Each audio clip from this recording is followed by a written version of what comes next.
Hey guys, Drifter here. Welcome to Black Ops 4 In Depth. In today's episode, we're going to be reviewing the ICR-7, which is one of the more popular assault rifles in the game, or I should say was one of the more popular assault rifles in the game before the pros started using the Maddox a whole lot. I wanted to get that Maddox episode done first, which is why I did it last, and most of the rest of these are going to be in unlock order. But the ICR-7 is a popular and good weapon, and it's the very first assault rifle that you unlock, so let's see what makes it so popular. First of all, the base damage is surprisingly high at 37 per shot or 29 per shot at long range. It doesn't have any linear decline or any other distinct damages, it's just either 37 for quite a distance and finally dropping off to 29 at long range, which means that like most of the other assault rifles, it is a 5 to 6 shot kill weapon. The headshots deal 1.1x damage, though in this case they are always useful because if you get a headshot or two at maximum damage, you'll decrease your shots to kill, and if you squeak in a headshot or two at minimum damage, you will again decrease your shots to kill. So it's always worth your time to go for headshots with the ICR, and that makes sense given that this is a very accurate weapon and they would want to reward players for having good accuracy. One of the things that this weapon does not have in its favor is rate of fire. It shoots at a slow 600 rounds per minute, which isn't insanely slow by Black Ops 4 standards, but it's not insanely good, and it's definitely going to be noticeable when you play and compare this to other weapons, and 600 RPM is right about the speed where enemies are going to be able to walk in between your bullets on occasion, where just swiping over them might not do the trick.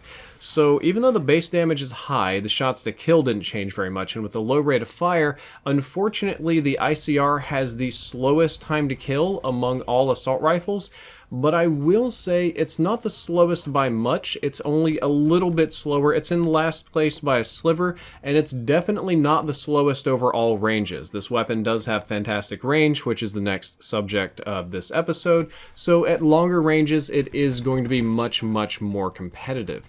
And one of the best things about this assault rifle, one of the crazy things about it actually, is its maximum damage or 5-shot kill range is about 40 meters, or this far away. It's stupidly far away. It's so far away that you're almost always going to be getting 5 shots to kill unless you're hitting armor or going through corners or hitting somebody that's been healed by crash or something. In any normal circumstance, it's going to be a 5-shot kill. The recoil is also very low and predictable, even without grip 2, which we'll be talking about soon.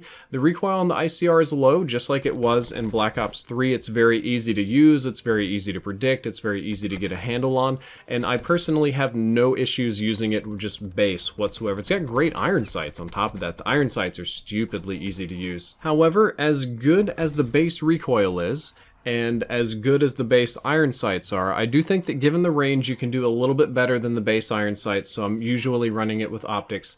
And the clear winner for me attachment-wise is grip 2. When you have grip 2 and you aim down sights ahead of time, your gun has literally zero recoil. As you saw in some previous in-depth episodes, it's pretty much a laser. It just shakes a little bit, but the actual recoil on the bullets is almost zero. And you get almost no flinch either, which makes it really easy for you to challenge people. So if you challenge somebody like a Rampart user that's going to normally deal high damage and it's going to sound like you got slapped in the face and shake your screen around a whole lot, with grip 2 on, it won't be nearly as noticeable, and you'll be able to continually pummel this guy with shots. So if he gets cocky and misses, or if he's flinching and miss, you can actually turn the tables to your advantage with the ICR. Moving along in the next accuracy component, let's talk about hipfire accuracy, which unfortunately is not so great.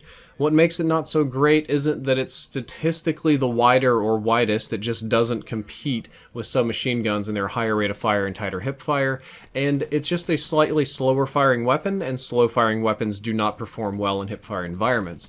Though I will say it was surprisingly good with laser sight. I mean, obviously laser sight is the hip fire attachment that's supposed to make your hip fire better. Traditionally in Call of Duty games, that hasn't been the most amazing thing on assault rifles. For most assault rifles, adding a laser sight's kind of a negligible attachment, but I will admit that in the case of the ICR, it enabled me to get several hipfire kills in close quarter scenario that I wouldn't have been able to track people aim down sights or do it with the base hipfire. So if you're really worried about close quarters combat, the laser sight is not a bad attachment. Aim down sights time on this weapon is 285 milliseconds. Quick draw is 235 milliseconds, so a fair bit faster there, and I do like the quick draw attachment. Because the weapon lacks in raw time to kill, I do find it very nice to be able to aim down sights faster and get my shots on a little bit faster, because this is a weapon where every single second is going to count. You're winning a lot of these fights through attrition. Reload time is 1.3 seconds. There's no fast mags to fix this, so that's just the reload time you've got. Thankfully, it's on the faster side of assault rifles, so not a big concern there.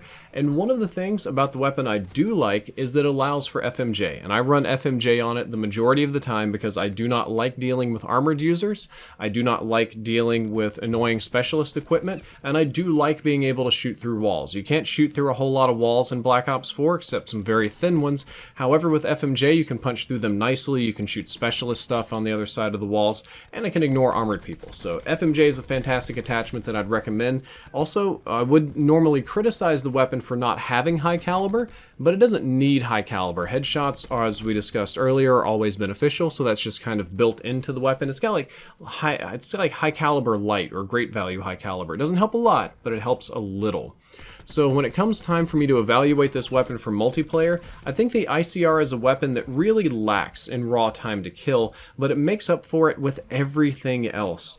The ICR has great recoil, it has great range, it works surprisingly good hipfire with the right attachments, it's got good iron sights, it's got a good reload time, it's got good handling. It just doesn't have time to kill except at long range. And the other benefit of the weapon is that it's just very easy to use. It doesn't take any brains, it doesn't take any high degree of skill, it doesn't take practice. Just about anybody that's played Call of Duty can break out the ICR and do pretty good with it. Case in point, earlier in this video, I had a little bit of gameplay of me playing with the ICR on PC. I'm not good at PC Black Ops 4. I'm really not, but I was able to use the weapon and do better than I could with most anything else just because the ICR is easy to use. It is kind of weak up close, so most people will not go the laser sight route, and it's not the one I recommend. If you want to play well with this weapon, I think you need to play conservative. You need to sit on the head glitches, you need to hold back, you need to try to predict spawns, you need to be aiming down sights a lot, you need to be guessing where your enemies are going to be going and setting up for it instead of just running in and challenging them. If you run in and challenge people with the ICR, you're going to be set up for a bad time. Speaking of setups, I do think the ICR should be a very viable anchoring weapon for competitive matches. I try not to expert too much on competitive Call of Duty because I don't play it, at least there's not a ranked play yet. I know all of the pros are big on the Maddox for a lot of good reasons, like grip 2 and stock and the amazing hipfire that it has and rate of fire. However, the Maddox will lose to the ICR almost 100% of the time at medium to long range. So if somebody on the team wants to be an anchor and they pretty much only want to anchor, the ICR will beat the Maddox all day. It just can't do up close. When it comes to Blackout mode, I think the ICR is one of the best weapons for Blackout, if not the very best. Right now I'm really torn between the ICR and the Maddox when it comes to Blackout, but they are both top tier, extremely good weapons, debatably number 1 and number 2 weapons in the entire mode. For Blackout, it has a higher base damage, which is important and helps cut through the armor a little bit. It's got great range, it's got great accuracy. It's just a little bit weak up close like it is in multiplayer. But Blackout, you're having super long engagements and you don't want guns that kick a whole lot or you won't get your shots. So the ICR is almost everything that you would want. And the visual shake is so low that I like using a 4x optics sometimes. I don't often put 4x optics on weapons in Blackout that aren't snipers or really low recoil guns because they shake too much. They make it hard for me to hit shots. But I really did enjoy using the 4x optic on occasion with the ICR, but really it's an assault rifle, so 2x is the way to go. 2x I think is the most popular sight in the game for a good reason. It adds a nice little bit of zoom and limited visual shake and recoil. Also, long barrel is your friend. Putting a suppressor on the weapon is going to nuke your damage and limit your range too much. Maybe suppressor is more viable for solos, but if you're playing duos and quads, long barrel is going to get you a lot more wins in long range engagements. Guys, that is all for this in-depth video. I hope that you enjoyed it. I hope that you learned something useful. If you did, don't forget to like, favorite, and subscribe. And do let me know in the comments below if you want to see another assault rifle episode next or the Titan. I've kind of got my eyes on the Titan. It's a very strong weapon. I've been thinking about going out of order and covering it next. So if you are interested in that, please let me know. If not, we're going to be moving on to the KN-57. Drifter out.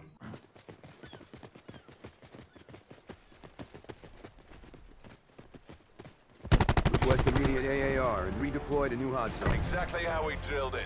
Hotel Sierra.